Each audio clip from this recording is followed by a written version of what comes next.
Hébreux chapitre 9, du verset 1 à 10. Oui, qui veut lire? La sœur Célestine lit au nom du Seigneur Jésus.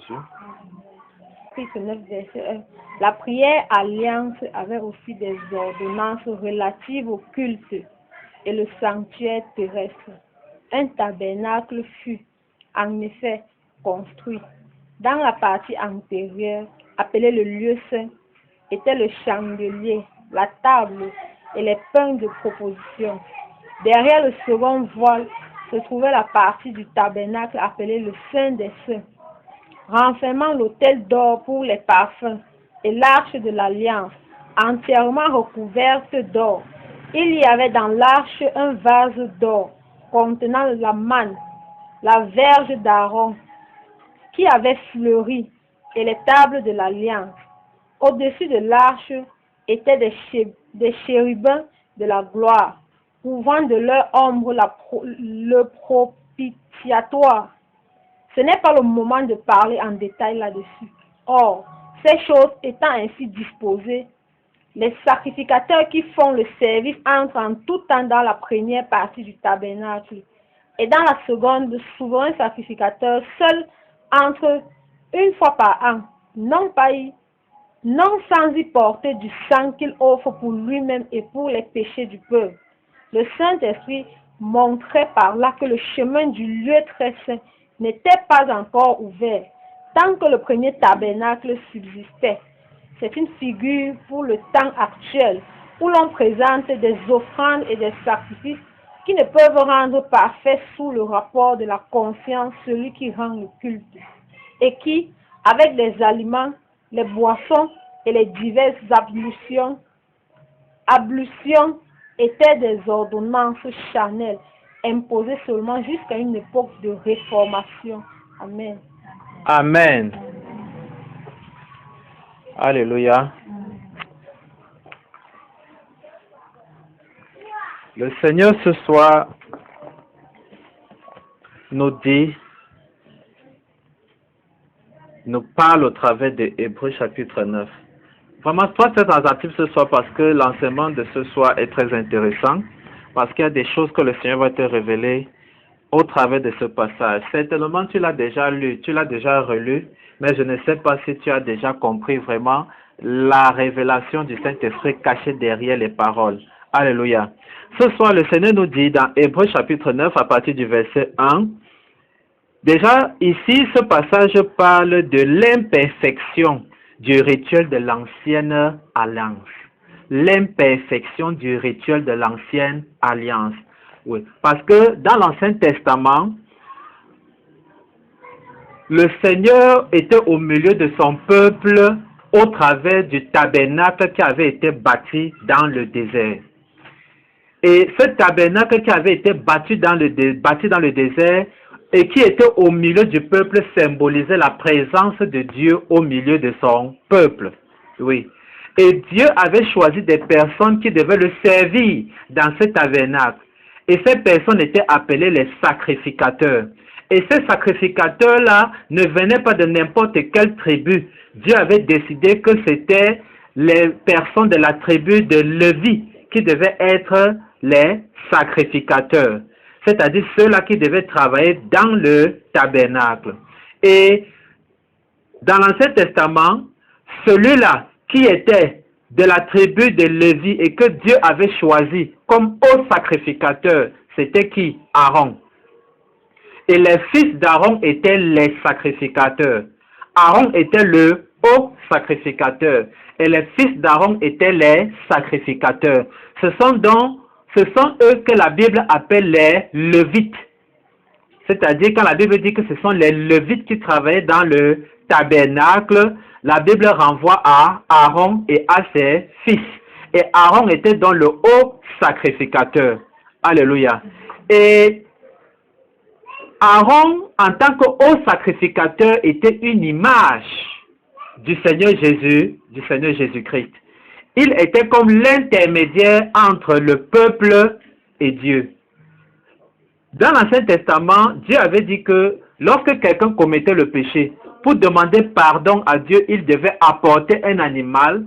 Le sang de cet animal devait être versé. Et c'est ainsi que par le sang de l'animal qui devait être versé, le péché de la personne devait être couvert aux yeux de Dieu. Je dis bien couvert aux yeux de Dieu, parce que le sang de l'animal, comme la Bible nous dit, ne pouvait pas ôter le péché du cœur de l'homme dans l'Ancien Testament. Et lorsque la personne apportait l'animal au tabernacle, le tabernacle était divisé en 3 parties. Il y avait le parvis qui était la première partie. Le parvis était un peu comme la cour, c'est-à-dire que c'est n'importe qui avait accès au parvis. La personne qui apportait son animal, il arrivait jusqu'au niveau du parvis. Et arrivé dans le parvis, il y avait la deuxième partie qui était le lieu saint. Et il y avait une troisième partie qui était le lieu très saint. Les sacrificateurs travaillaient dans le lieu saint. Quand les gens apportaient leur animal pour le pardon de leurs péchés, les sacrificateurs prenaient ça. Ils versaient le sang de l'animal, ils récupéraient le sang, ils récupéraient la viande qu'ils brûlaient parce qu'il y avait dans le parvis un lieu qu'on appelait, il y avait dans le parvis un objet qu'on appelait, c'était la cuve des holocaustes, c'est-à-dire où on brûlait l'animal qu'on avait sacrifié, afin que l'odeur de ça monte à l'éternel. Oui, ça c'était dans la cuve où on brûlait dans l'holocauste. Et il y avait aussi la cuve des reins, c'est-à-dire c'était comme une assiette où il y avait de l'eau. Et dans cette cuve-là servait à quoi? Servait aux sacrificateurs. Et aux sacrificateurs pour se purifier, pour faire les ablutions. Il avait les mains, il avait les pieds, il avait, voilà. Et ça, c'était une forme de purification. Et il faisait tout ça avant d'entrer dans le lieu saint.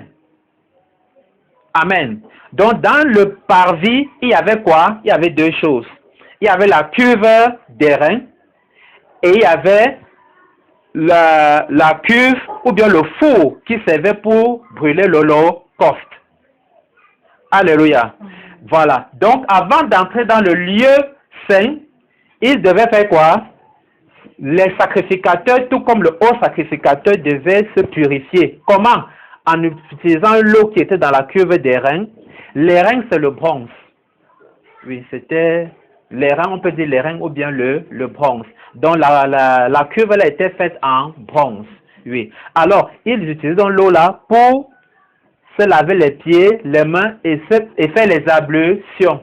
Ça, c'était un signe de purification. Avant donc d'entrer dans le lieu saint. Et dans le lieu saint, il y avait encore 2 objets là-bas.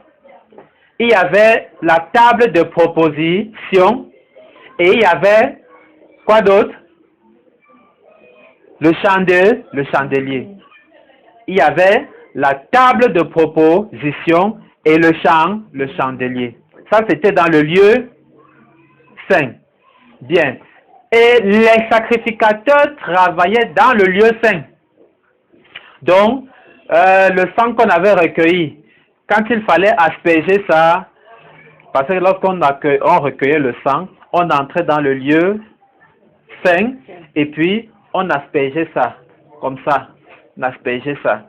Oui, c'était une façon de dire que quoi, on est en train d'offrir ça comme ça, oui, devant les yeux de l'Éternel, pour le péché de la personne qui avait donné. Amen. Et ce sont les sacrificateurs qui faisaient ce travail. Amen.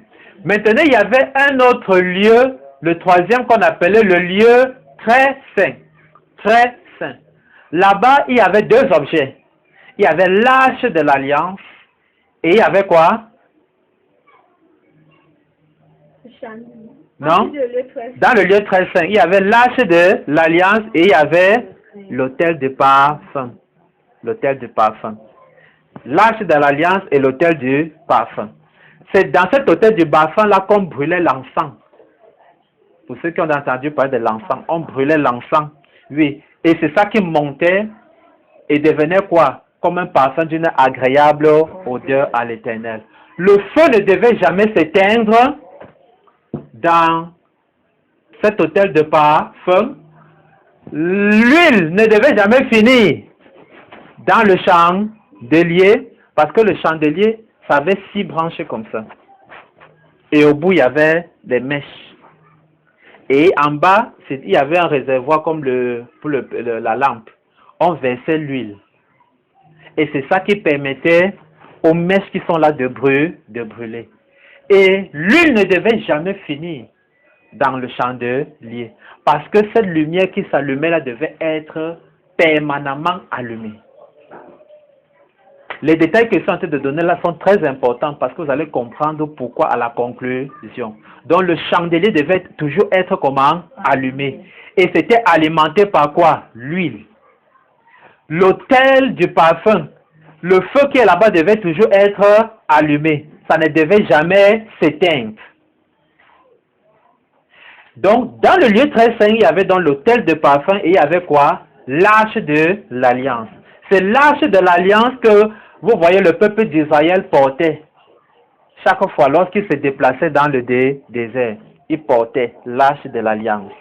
Et dans cette arche de l'alliance, il y avait 3 objets. Il y avait un bol de manne. La manne qui était ce pain qui tombait du ciel et par lequel Dieu avait nourri le peuple d'Israël pendant combien de temps?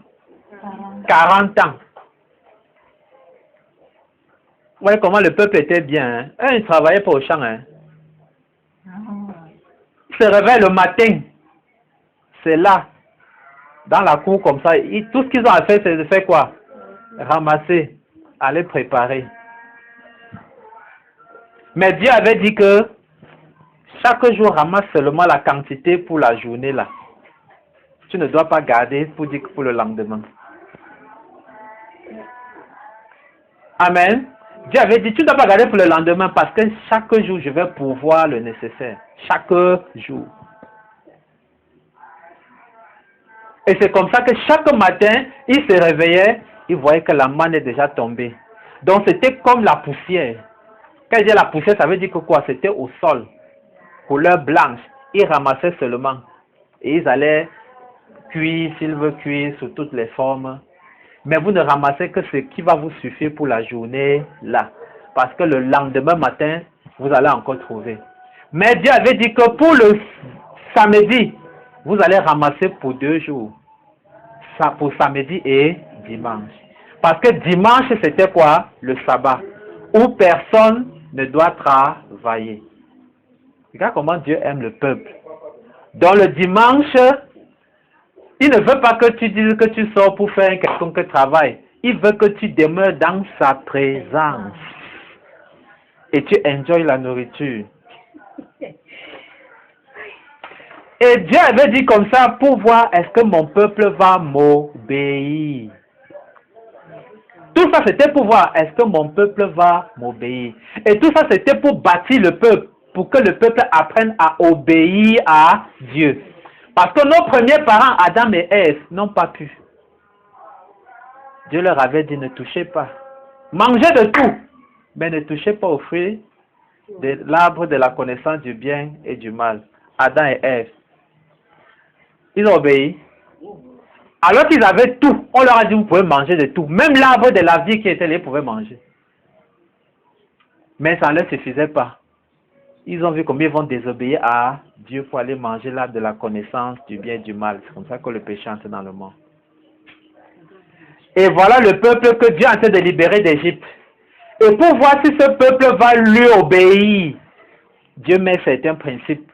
Et les principes, est-ce que c'était pour les détruire? Les principes d'amour, pour les faciliter même la vie. Regarde. Tu te lèves le matin comme un roi, tu ramasses seulement la nourriture, tu ne peux pas manger. Tu ne peux pas dormir. Et pour le dimanche, tu récoltes pour 2 jours. Samedi et dimanche, parce que dimanche matin, ça ne va pas tomber. Parce que Dieu ne veut pas que le matin, là, tu dis que tu vas aller encore ramasser. Mais la Bible nous dit que le peuple n'a pas obéi. Le lundi, il y a les gens têtus qui ramassaient, ils gardent.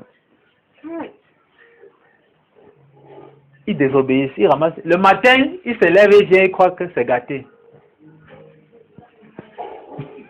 C'est gâté. Tous ceux qui ramassaient et qui disaient que dès qu'ils arrivent le matin, c'est comment? C'est gâté. Mais voilà, quand ils sortent, c'est dehors comme Dieu avait dit. Pendant combien d'années? 40 ans. Et la Bible nous dit, Dieu a déposé une grâce sur son peuple tel que même les habits, le peuple n'avait même pas besoin des habits. Le même habit a pu les habiller pendant 40 ans sans s'user. Les chaussures, vraiment, les mêmes habits, les mêmes chaussures pendant 40 ans, ça ne se gâte pas. Vous voyez la grâce que Dieu dépose sur ses enfants. Ça, c'est le miracle. Et il ne se dérangeait pas. Il lave les vêtements, c'est toujours là. Nyang, nyang. Il lave les chaussures, c'est toujours là. 1 an, 2 ans, ça c'est là. 40 ans. Amen. Alléluia. Et voilà donc. Ici donc, on est en train donc de nous parler donc de comment le peuple servait Dieu dans le désert au travers du tabernacle. Et je dis que tu es béni, pourquoi? Parce qu'aujourd'hui, le Seigneur ouvre tes yeux sur le tabernacle au désert. Est-ce que tu connaissais, si on te demandait que le temple de Dieu au désert, là, le tabernacle, c'était divisé en combien de parties? Bon, peut-être certains ne connaissaient pas le nombre de parties. Peut-être d'autres connaissaient le nombre de parties, mais peut-être ils ne connaissaient pas le nom. Peut-être certains connaissaient le nom, mais ils ne connaissaient pas les objets qui sont dedans. Et aujourd'hui, Dieu ouvre tes yeux au travers de cela. Alléluia. Ça, c'est la première grâce du Seigneur. Alors, pour que tu comprennes encore davantage, je reviens dans la parole. La Bible dit de quoi? Certes, la première alliance avait un rituel pour le culte, ainsi qu'un sanctuaire qui était terrestre. C'est-à-dire dans l'Ancien Testament, il y avait un sanctuaire, le temple, le tabernacle, et il y avait un rituel, c'est-à-dire des choses qu'on devait faire. Pour faire quoi? Pour adorer Dieu, pour servir Dieu, dans l'Ancien Testament. Et on dit donc, on avait en effet installé une tente, qu'on appelle quoi? Le tabernacle, partagé en quoi? En deux. Dans la première partie se trouvait le chandelier, et la table avait les pains offerts à Dieu, ce qu'on appelle les pains de proposition. Première partie ici veut dire que quoi? On a déjà laissé le parvis. On est ici dans le lieu saint. Verset 4. Là était placé un brûle-parfum en or. Parce que là, non, j'ai sauté. Bien, 3. Ça, derrière le second rideau, c'est-à-dire après le lieu saint, derrière le second rideau, venait la partie de la tente qu'on appelait le lieu très saint. Verset 4.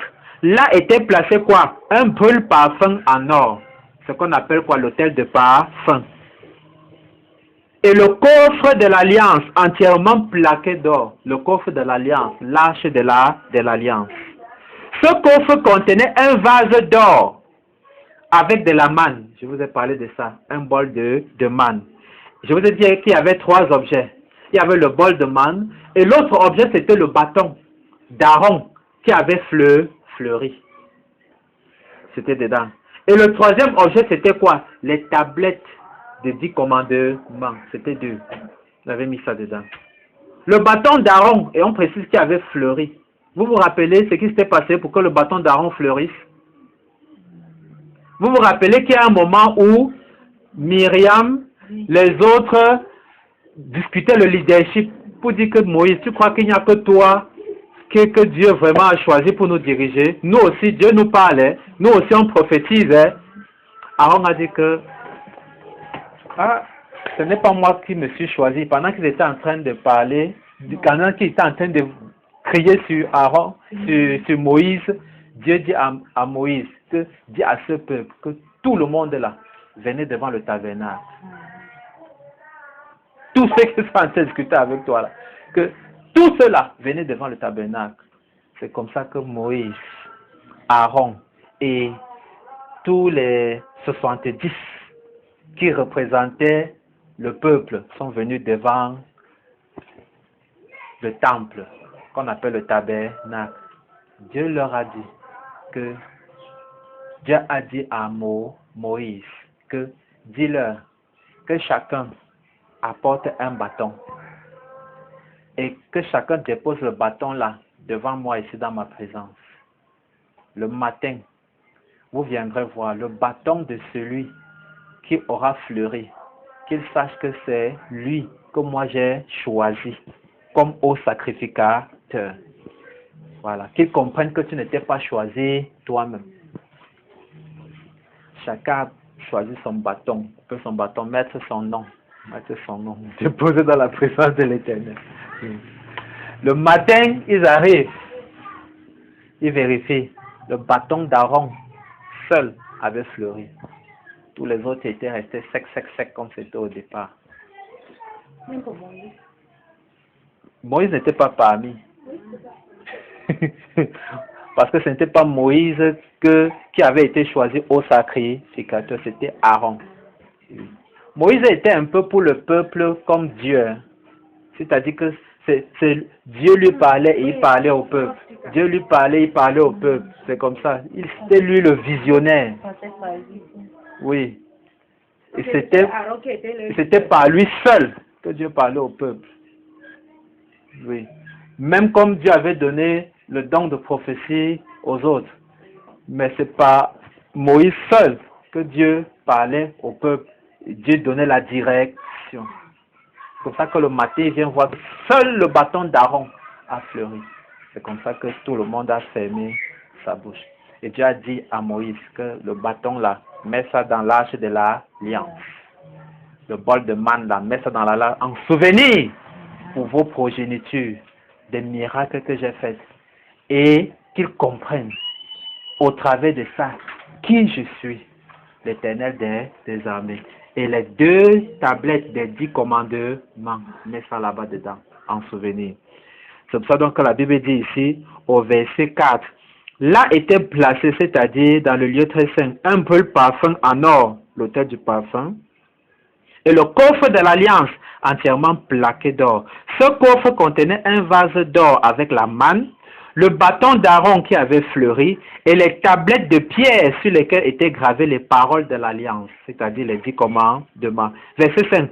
Au-dessus du coffre, les chérubins glorieux couvraient le propitiatoire de l'ombre de leurs ailes.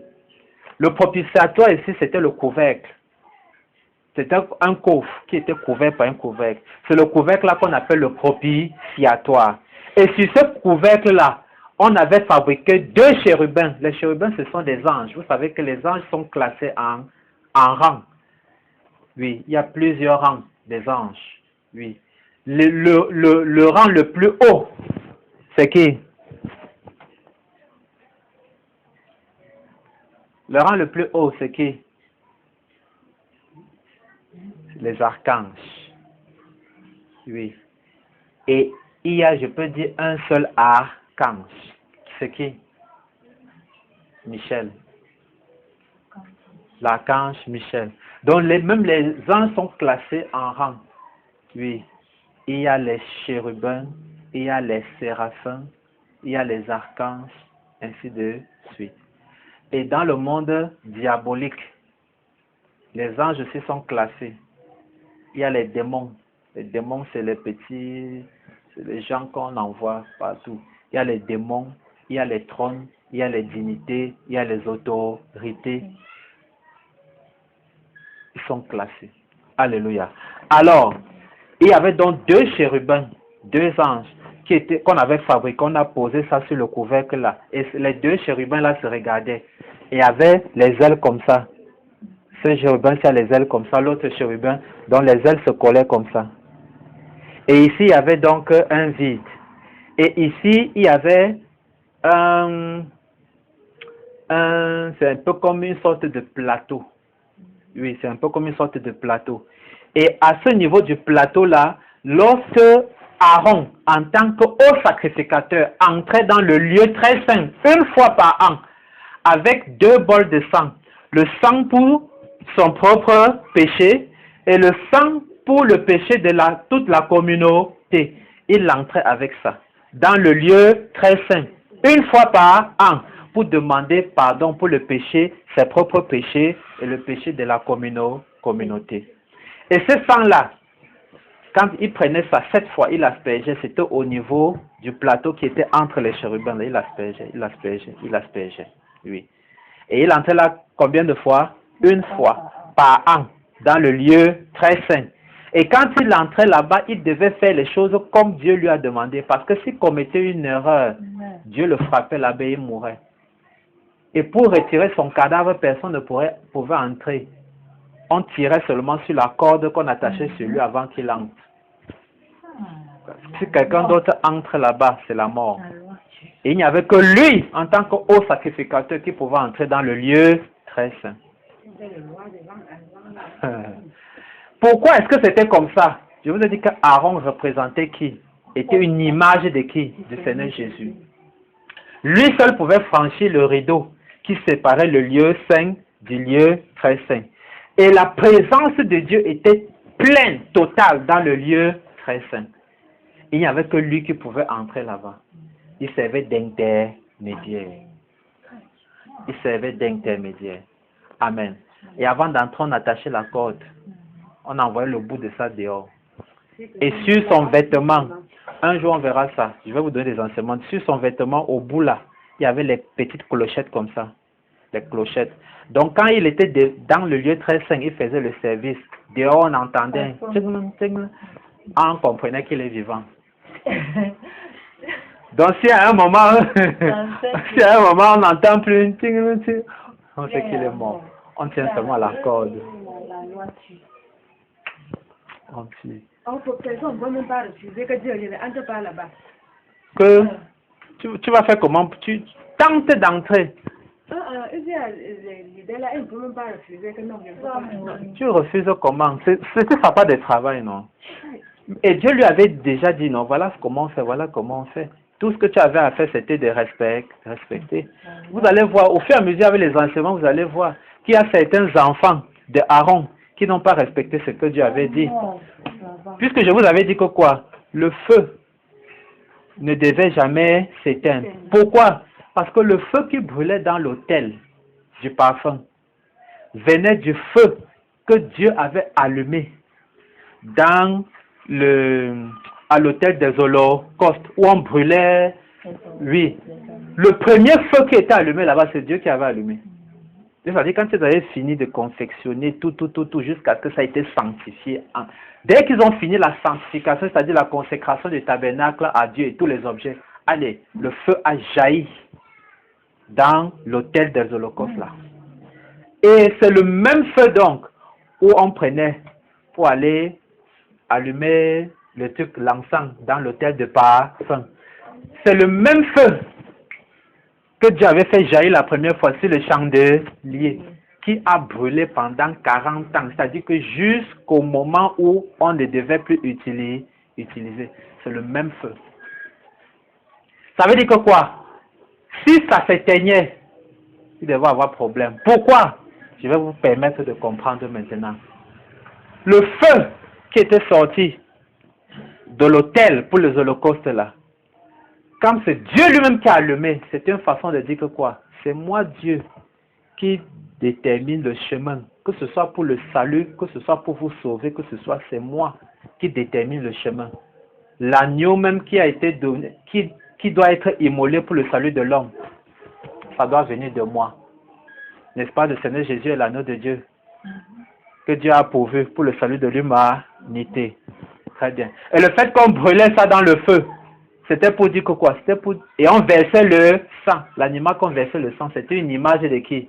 Du Seigneur Jésus, qui est l'agneau de Dieu qui devait venir verser son sang pour sauver l'humanité. C'est pour ça que quand le Seigneur Jésus a donné sa vie sur la croix, Dieu a dit que quoi? Les pratiques de l'Ancien Testament là, désormais ce n'est plus le sang des animaux que vous allez verser pour le pardon des péchés. C'est l'agneau, comme mon fils, l'agneau que j'ai pourvu, sang sans tache pur, qui a été versé une fois pour toutes, donc l'ancien sang là. C'est pour ça que les chrétiens ne versent plus le sang des animaux pour l'obtention du pardon des péchés. Parce que le Seigneur Jésus est l'agneau de Dieu, dont le sang a été versé une fois pour toutes pour ôter les péchés du cœur de l'homme. Ça, le sang du Seigneur Jésus peut ôter le péché du cœur de l'homme. Le sang des animaux couvrait. C'est pour ça que le rituel qu'on faisait dans le lieu très saint reprenait chaque année. C'était une fois chaque année. Pourquoi? Parce que le sang la couvrait seulement pour apaiser la colère de Dieu. Et le seul sang qui peut ôter dans le péché, c'est le sang du Seigneur Jésus-Christ. C'est ça qui peut ôter le péché, transformer l'homme. Alléluia. Et donc, le chandelier qui brillait là, c'était une image de qui? Du Seigneur Jésus. Le Seigneur Jésus qui est la véritable lumière. Et ça ne devait pas s'éteindre. Pourquoi? Parce que le Seigneur Jésus qui est la véritable lumière, il est lumière pour l'éternité. Et le chandelier là, comme ça représentait, c'était une image du Seigneur Jésus, le feu là dont ne devait jamais s'éteindre. C'est pour ça que les sacrificateurs, c'était leur travail. Chacun devait veiller qu'il y a l'huile. Dès que l'huile diminue, c'est leur travail. Si le feu là s'éteignait, il devait avoir chaud. Mais chacun a veillé jusqu'à ce que ça ne s'est jamais éteint. Oui. Et le feu qu'il y avait dans l'hôtel de parfum là, tu devais toujours aller prendre ça où?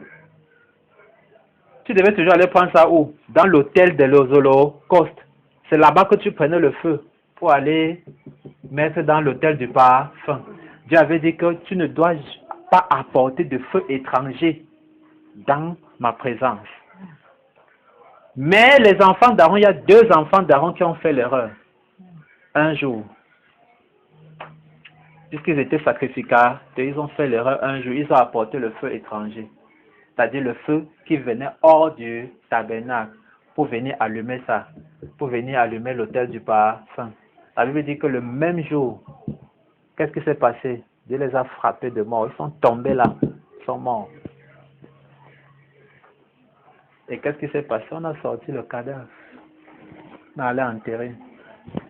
Dieu les a fait remplacer. Et le service continue.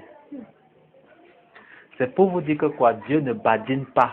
Quand Dieu donne ses commandements, quand Dieu donne sa parole, tu dois faire quoi? Obéir. Chaque fois que tu désobéis, sache que il y a un creux que tu viens de créer entre toi et qui? Dieu. Une séparation. Aujourd'hui, la grâce de Dieu fait qu'aujourd'hui, ce n'est plus facilement la mort physique qu'on expérimente. Mais sache que chaque fois que tu désobéis, tu expérimentes quelle mort? Spirituelle. Malheureusement, comme ça ne se voit pas avec les yeux, c'est pour ça que tu peux voir les gens se plaire dans le péché, se plaire dans la vie de débauche, se plaire dans... C'est-à-dire que chaque fois comme il est là, il marche toujours, il croit qu'il est vivant, alors que spirituellement, il est comment? Mort. Chaque fois que tu désobéis à la parole de Dieu, tu meurs spirituellement. Tu meurs spirituellement. C'est pour ça que quand tu continues dans la parole de Dieu, ta vie spirituelle ne fait que mourir, mourir, mourir, mourir.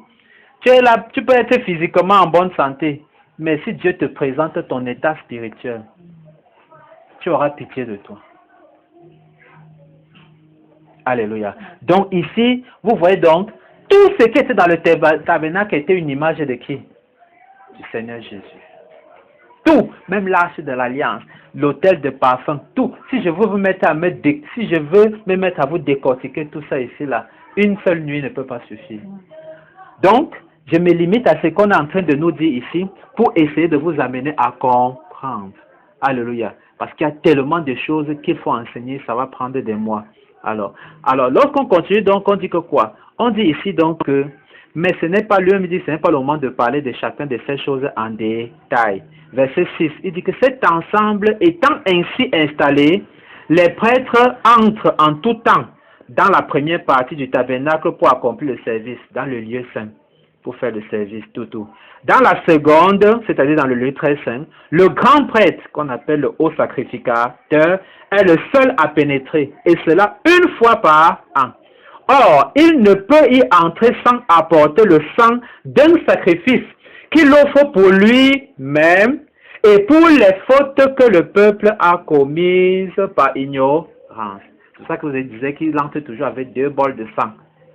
Le sang pour l'animal qu'il a tué pour son propre péché, parce qu'il est aussi un pécheur, et le sang de l'animal qui avait été visé pour le péché de la communauté. vérité. Alléluia. Mais la différence avec le Seigneur Jésus, c'est que quoi? Le Seigneur Jésus, lui, il est grand prêtre, on a vu ça depuis l'autre jour. Lui, il est grand prêtre d'un tabernacle éternel. Et dans le tabernacle éternel dont le Seigneur Jésus est le grand prêtre, il n'est pas entré avec le sang des animaux, mais il est entré avec son propre sang. Il a offert son propre sang. Et c'était un sang comment? Sans tache, pur. Et c'est pour ça qu'il est dans le grand prêtre pour un tabernacle éternel. Le verset 8 nous dit quoi? Le Saint-Esprit nous montre par là que l'accès au lieu très saint n'est pas ouvert tant que subsiste le premier tabernacle. Ça veut dire que tant que quelqu'un est encore dans l'ancien tabernacle, c'est-à-dire qu'il n'a pas accès au nouveau tabernacle. Le nouveau tabernacle, c'est le ciel.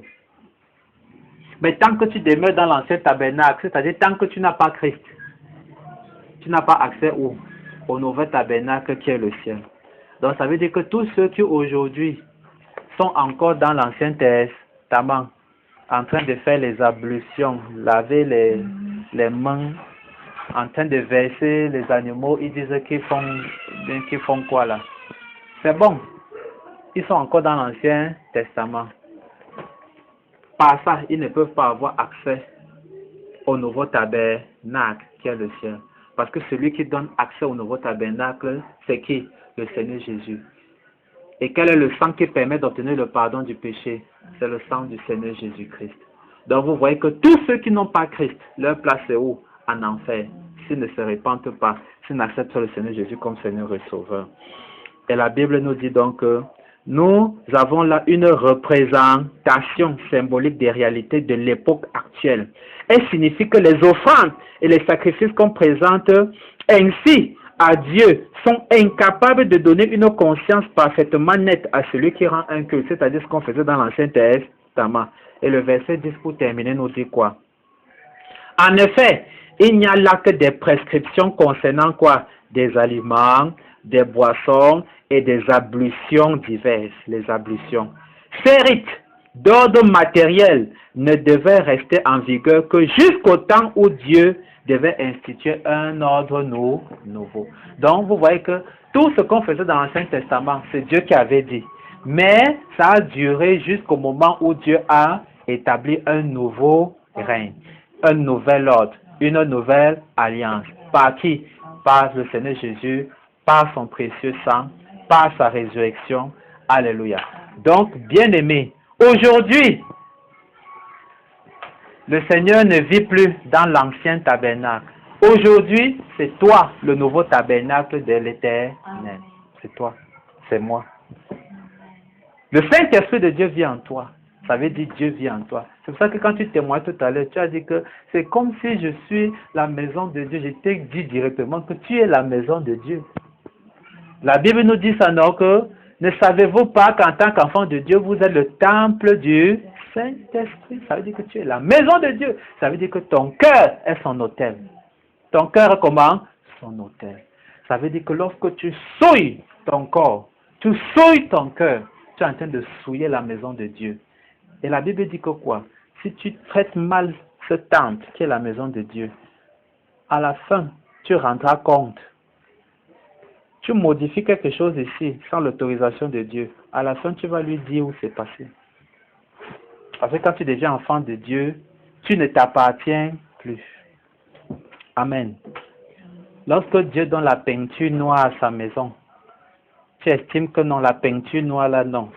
Il faut maintenant que tu donnes la peinture rouge. En utilisant quoi? Eh bien, c'est white et clair. Quoi? Clara, clair. Quoi encore? Hein? Pardon, cité, non, c'est vous. Rapide, clair. Oui. Donc tu estimes que non, la couleur blanche, couleur noire que Dieu a donnée pour sa maison là, non. Il faut que ce soit blanche. Tu prends, tu grattes, tu changes. Tu vas dire à Dieu. Quand tu seras face à lui, il va te dire que j'ai donné la couleur noire à ma maison. C'est où? Tu vas lui dire où tu as mis ça. Tu vas lui dire où tu as mis. Tu vas dire que non, avant de changer la couleur de ma maison, tu m'as demandé, je t'ai donné l'autorisation. Tu vas lui répondre. Quand Dieu va te dire que Moi, j'ai créé mes oreilles. Les oreilles, les fenêtres de ma maison, c'est là comme ça là. Il n'y avait pas de trou. Il n'y avait pas de trou dessus. Qui lui a mis le trou? Je vais dire que c'est ma mère qui a mis. Ok. Tu vas dire que c'est ta mère qui a mis. Oui, et tu t'es repenti. Tu vas dire que ok, il n'y a pas de problème parce que tu t'es repenti, je t'ai pardonné. Amen. Oui. Mais si c'est ta mère qui a mis, tu ne t'es jamais repenti. Bien, tu prends encore un gros truc, tu viens, tu mets, il dit que moi, quand j'ai créé ma maison, il n'y a pas un objet que j'ai accroché sur ma fenêtre. Tu as pris le temps de mettre les objets d'accrocher. Qui t'a demandé, tu t'es dit que, non. C'était pour être joli. En tout cas, il y a toujours les raisons qu'on donne. L'autre va dire que, mais si je ne mets pas ça, on va savoir que je suis une fille ou bien je suis. Le Seigneur va te répondre, il va te permettre de comprendre qu'on peut savoir si tu es une fille ou un garçon sans ça. Oui. Il va te dire que est-ce que c'est moi qui ai dit que pour faire la différence entre un homme et une femme, il faut ça. C'est moi. Tu vas lui répondre. Oui. Je vais dire, mais j'ai vu les autres. Ok. Lui-même, il va te dire que tu vas aller où les autres partent. Il va montrer comme ça que vas-y, va les retrouver.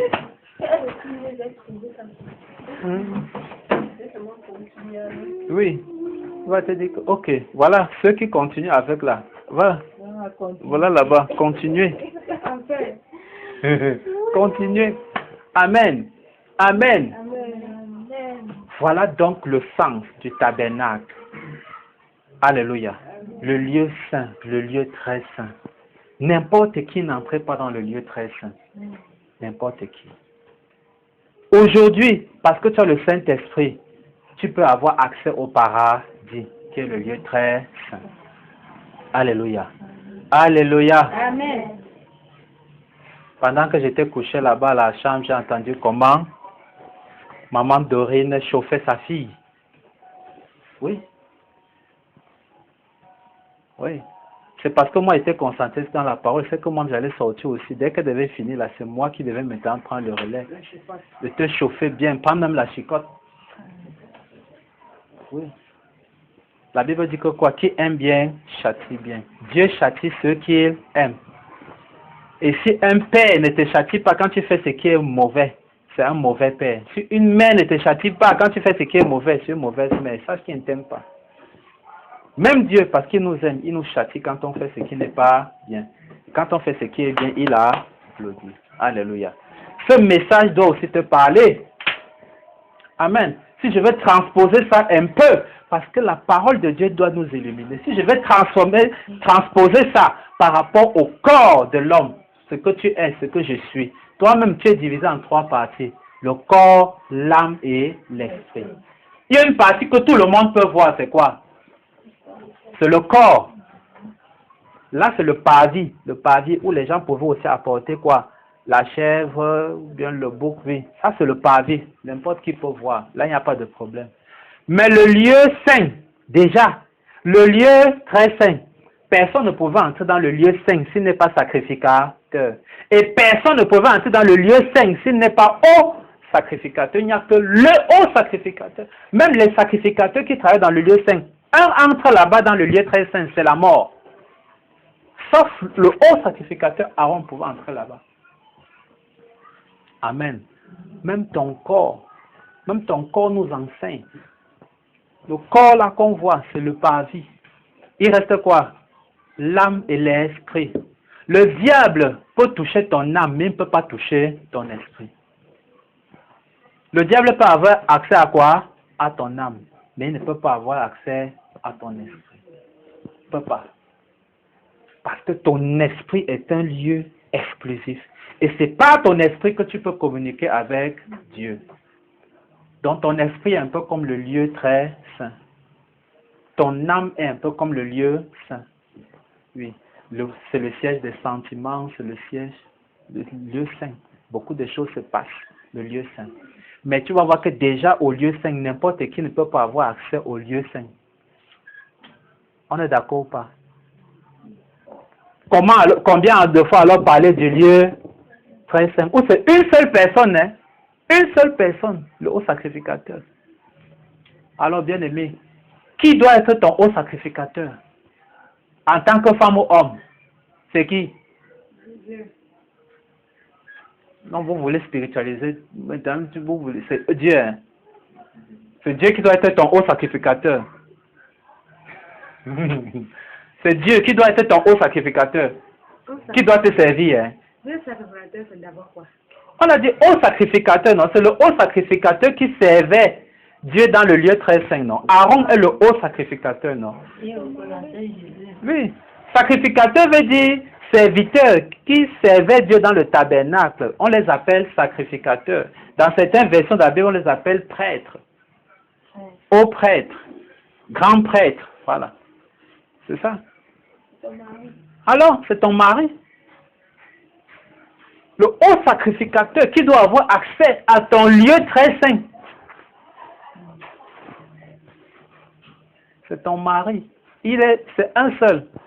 On n'a pas deux maris. C'est ta femme. On n'a pas deux femmes, une seule. Alors, toi-même tu vois donc quoi?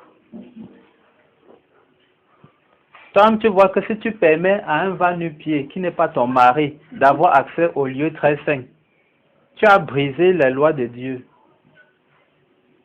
Et qu'est-ce qui va se passer? Le résultat c'est quoi? La mort.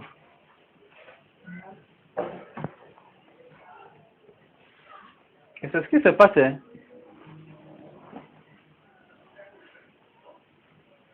Et je vais terminer avec ceci. La Bible nous dit que quoi? C'est même dans quel livre? Je crois que ça doit être dans Éphésiens. Où on dit que celui qui s'unit avec la prostituée devient quoi? Une seule chair avec elle. C'est dans Corinthiens. Celui qui s'unit avec la prostituée devient quoi? Une seule chair, pas un seul esprit. Une seule chair avec elle. Qu'est-ce que ça veut dire? Ça veut dire que quoi? Je vais vous dire. L'être humain, retenez très bien ça, ce n'est pas ce que vous voyez là. Quoi? L'être humain, ce n'est pas ce que vous voyez là. Ce que vous voyez là, c'est la carcasse. Ça, c'est la carcasse. La vraie personne, c'est l'esprit qui est dans ce corps. N'oublie jamais ça. Chaque fois que tu t'approches de quelqu'un ou quand quelqu'un t'approche, n'oublie jamais ça. Que la vraie personne, ce n'est pas ce que tu vois. C'est l'esprit qui est dans ce corps. Donc, ça veut dire que quoi? Avant d'accepter que quelqu'un te touche, assure-toi de connaître l'esprit qui est en train de te toucher. Pas le corps, l'esprit. Parce qu'il y a les fées, il y a des démons incarnés. Hommes comme femmes, qui sont là dehors en mission. Oui, ils sont là en mission. Si c'est pour les hommes, ils sont beaux, riches. Donc ce n'est pas un problème d'argent pour eux. Ils sont beaux, ils sont riches. Ils sont en mission. Alors, quelle est la mission? Toutes les filles, elles peuvent trouver l'argent, tu acceptes. Dès qu'ils couchent avec toi, ta destinée est à terre, ton avenir est à tout. Ton étoile, il récupère tout ça. Tu pars, tu n'es qu'une coque vide. Tu vas avec 500 000, ou bien avec combien qu'on t'a proposé. Tu crois que tu... Tu ne sais pas que tu viens de vendre toute ta destinée, toute... Parce que celui-là que tu as vu là, c'est Lucifer incarné. C'est un démon incarné. Femme, toi l'homme, tu ramasses. Tu dis tout, elle te dit oui. Tu dis tout, elle te dit oui. Toi, tu es là, ça ne t'amène pas à réfléchir. Quelle est cette femme qui est si facile? C'est même elle qui te dit qu'allons. L'autre va dire que non. Oh Seigneur, j'ai trouvé ma part aujourd'hui. Tu ne sais pas que tu es comme ce bœuf qu'on est en train d'amener à l'abattoir pour égorger.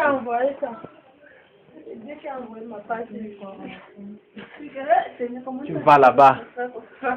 Dès que tu couches avec elle, ton sexe là, ça tombe. Ça c'est sur le plan physique. Spirituellement, ton étoile, ta destinée, À partir de ce moment, tu fais tout, rien ne marche. Rien ne marche.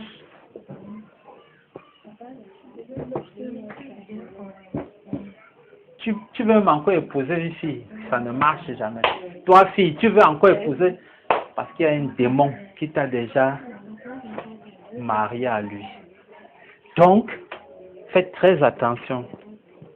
Faites très attention. Et je vais vous donner un deuxième mystère. Pour que Dieu te donne un mari, il faut que Dieu voie que tu n'es pas marié. Hein? Pour que Dieu te donne un mari, il faut qu'il voie que tu n'es pas marié. Parce que si tu dis à Dieu, Dieu, pardon, je veux un homme, mais chaque jour, il voit quelqu'un à tes côtés. Et vous vivez comme mari et femme. Lui, il a dit que mais tu demandais encore quel homme. Alors que tu vis déjà avec quelqu'un comme mari et femme. Comme mari et femme. Dieu va te dire, il va attendre. Le jour où il va te voir, c'est les baptêmes. Le jour où il va te donner un homme. L'homme qu'il a prévu. Mais tant que tu seras en train de vivre comme mari et femme, il va dire que ok, je t'attends. Je ne suis pas pressé. C'est pour ça que tu vas tourner là, tourner là, tourner là. Tu avais celui-ci, tu tournes, ça n'aboutit pas. Tu tournes, ça n'aboutit pas. Tu te surprends, c'est toi-même qui est en train de détruire tout. C'est toi-même qui retarde ta bénédiction. C'est toi qui retarde. Faites très attention. Je suis un homme. Je vais vous dire quelque chose. Ne dites pas que je suis long, hein.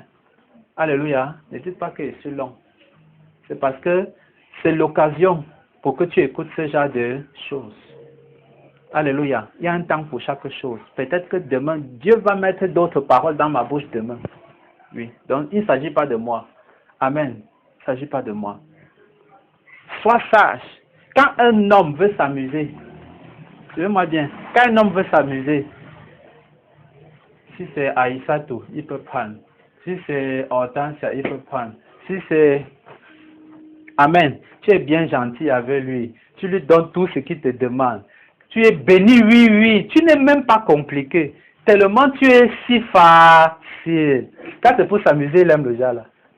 Mais maintenant, quand c'est pour choisir une femme, il va s'asseoir et regarder. Laisse-moi dire, je suis un homme. Il va faire quoi? S'asseoir et regarder. Tu sais pourquoi? Parce qu'il lui-même il sait ce qu'il fait. Et il sait que s'il prend une qui est facile, celle-là aussi risque de le tromper avec les autres. C'est pour ça que quand il faut mettre une à la maison, il fait quoi? Il s'assoit, il cherche. Si avec toi qu'il était là, il ne voit pas cela en toi, il va te laisser. Même comme tu étais facile avec lui, tu lui as... S'il ne voit pas le genre là en toi, il va aller chercher ailleurs. Oui. Parce qu'il sait que toi tu es là, tu es wawaoua. Il va dire que je prends wawaou, je prends wawaou pour mettre chez moi. Pour que tu sois wawaoua avec tout le monde. Jamais. Mais toi tu es là, tu crois que non. Tu es la fille la plus gentille, la plus... Alors qu'à ses yeux, tu ne représentes... Tu es un objet sexuel d'amusement. Oui. Mais tu n'es pas faite pour être sa femme. C'est comme ça qu'il te voit. Mais tu es là, tu crois que... Non, il t'aime trop. Toi, tu as montré que tu n'as pas de dignité. Tu n'as aucune valeur. Et c'est la vérité. Tu n'as plus aucune valeur. Tu as encore quelle valeur? Quand tu vas vouloir trop parler, lui-même va ouvrir sa bouche pour te dire que mais tu veux quoi? Quand tu vas parler, même, il va même t'insulter encore pour te dire que tu n'auras que tes yeux pour pleurer. Mais c'est toi qui as voulu. Vous savez, il y a une magie. C'est-à-dire que le corps de la femme, il y a une magie. C'est-à-dire qu'il y a quelque chose de merveilleux, un mystère sur le corps de la femme. Qui fait que quoi? Ça attire l'homme. Amen. Et si tu veux que ton homme se sente toujours attiré par toi, tu dois bien garder ce mystère-là. Si tu brises déjà ce mystère, c'est fini. L'attirance n'est plus là. Alléluia. Oui. Un homme qui a déjà couché avec toi 50, 100 fois, il va s'empresser de te mettre dedans. Pourquoi? Dis-moi, il va s'empresser d'aller demander encore ta main pour te mettre dedans. Pourquoi? Il va s'empresser. Pourquoi? Mais un homme que quand il vient vers toi, ma chérie, n'est-ce pas, je t'aime? Oui, si tu m'aimes, viens voir mes parents, non? Il dit que, est-ce que, mais aujourd'hui, mais il essaie, il flatte par-ci, il flatte par-là, mais tu dis que non. Moi-même, je t'aime. Mais faisons les choses comme il faut. Si tu m'aimes beaucoup, mais est-ce que, mais viens finaliser les choses, non? Il tourne, il tourne. Je vais te dire, s'il t'aime vraiment, il va tout faire. Vite, pour venir arranger tout. Parce que quoi? La magie qu'il est sur toi, il veut découvrir ça. Même si ce n'est que ça. Il veut... ça va le motiver. Mais si déjà cette magie-là, c'est à terre, ta dignité, c'est à terre, ta valeur, tu vois encore quoi en réalité? Rien du tout. Alléluia. Maintenant, pour chercher la femme, il va aller chercher celle vers qui c'est ça attirer la magie là. Mais toi, amen, amen, amen. Donc ce que j'ai dit ce soir, c'est que si ça peut éveiller en toi ce qu'on appelle une colère spirituelle, une colère spirituelle, c'est-à-dire le genre de colère spirituelle que tu te dis que non, non, non, non, non. Vraiment, j'ai marché dans l'aveuglement longtemps. À partir d'aujourd'hui là, moi c'est moi. Les hommes là aujourd'hui là, pour m'avoir, c'est de cette colère-là spirituelle-là que je... Si ça peut éveiller cette colère spirituelle-là en toi, toi-même tu vas voir. Ça ne va pas tarder. Le même homme qui il fait comme ça, tu es comme ça, lui là, quand il va faire le commentaire avec ses camarades-là, tu vas voir ce qu'il va leur dire. Que mon frère, il y a une fille là, la fille qui passe là. Vraiment, je fais... Les autres vont dire, ah mon frère, mais... Même les filles, les hommes là vont dire que vraiment. Mais si tu es plutôt. Quand pas il fait le commentaire avec ce que. Même les autres vont dire que disons, moi-même j'ai. Comme.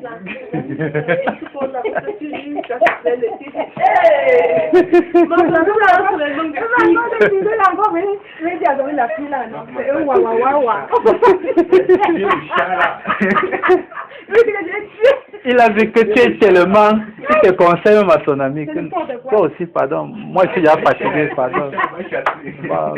Et il vient, il trouve que c'est comme tu avais dit. Non? Non, non. Alléluia, alléluia, alléluia. C'est la même chose qu'avec les hommes. Les hommes. Il y a des filles qui m'ont quitté. Ça, c'est un témoignage que je vous dis. Il y a des filles qui m'ont quitté. Pourquoi? Parce que j'ai refusé de coucher avec elles. Elles m'ont traité de tout. Un impuissant. Puisqu'il y a tout genre. Oui. Il y a aussi le genre de filles qui veut plutôt le genre d'homme. Quand tu es trop sérieux là, non, elle n'aime pas le genre là. Il y a aussi les filles comme ça. Oui. Et le genre là, si tu es aussi un garçon qui est, n'est-ce pas, elle va t'emporter. Oui. C'est comme ça. Mais si tu es aussi un gars que non. Toi aussi, tu dis que non, il n'y a que ma femme. Hein? Il n'y a que... Les filles, là, elles vont t'insulter, elles vont... Mais pendant qu'elles vont t'insulter quelque part, parmi les filles avec qui elles t'insultent, il y a une qui veut le genre, là. Qui est dure, là, parce qu'elle-même, elle est le genre qui veut... Le genre qui va la respecter.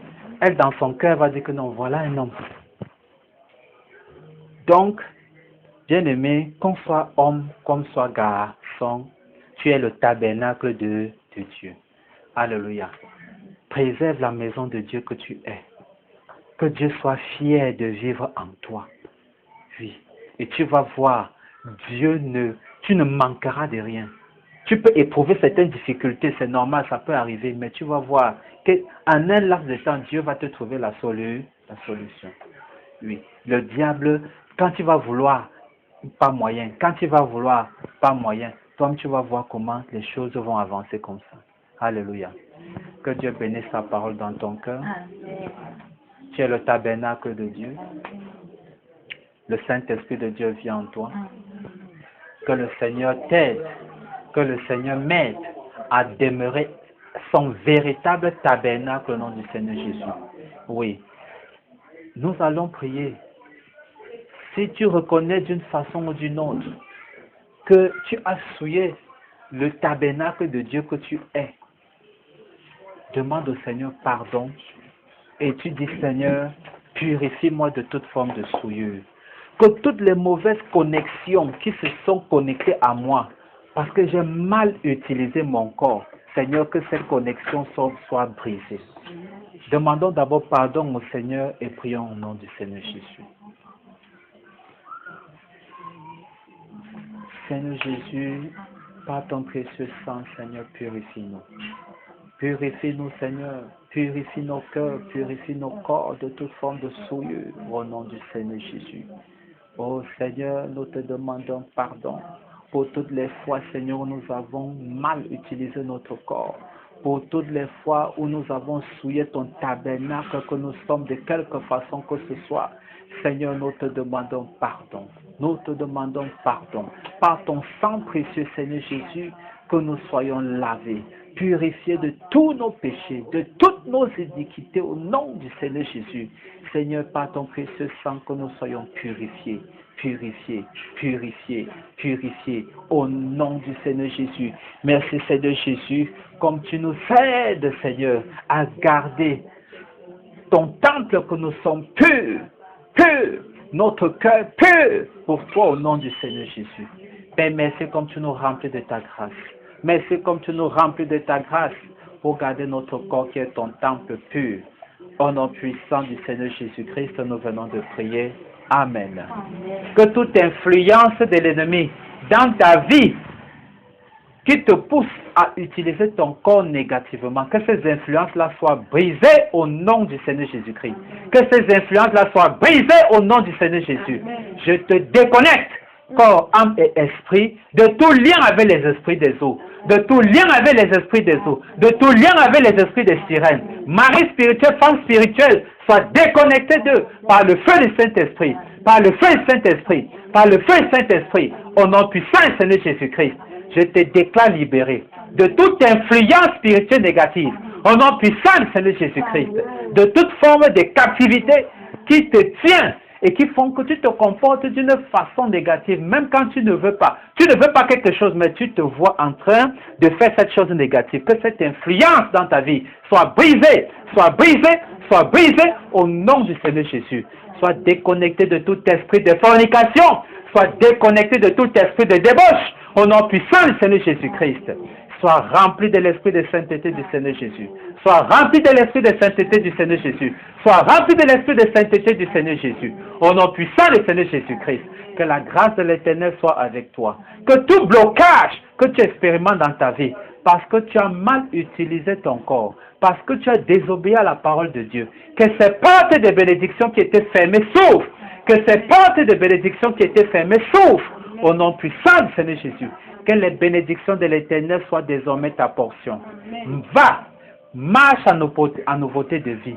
Vis en nouveauté de vie. Et que ta vie monte à l'Éternel comme une agréable odeur. Comme un parfum d'une agréable odeur. Au nom puissant du Seigneur Jésus. Que ta vie que tu vas vivre désormais soit une adoration.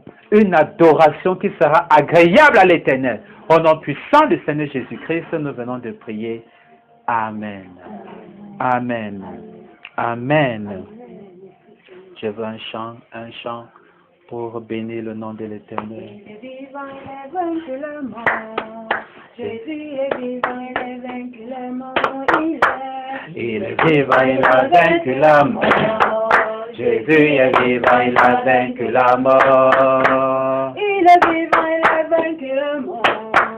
Jésus est vivant, il a vaincu le mort, il est vivant, il a vaincu la mort. Jésus est vivant, il a vaincu la mort. Il est vivant, il a vaincu la mort. Yahweh est vivant, il a vaincu la mort, il est vivant, il a vaincu la mort. Jésus est vivant, il a vaincu la mort. Il est vivant, il a vaincu la mort. Jésus est vivant, il a vaincu la mort.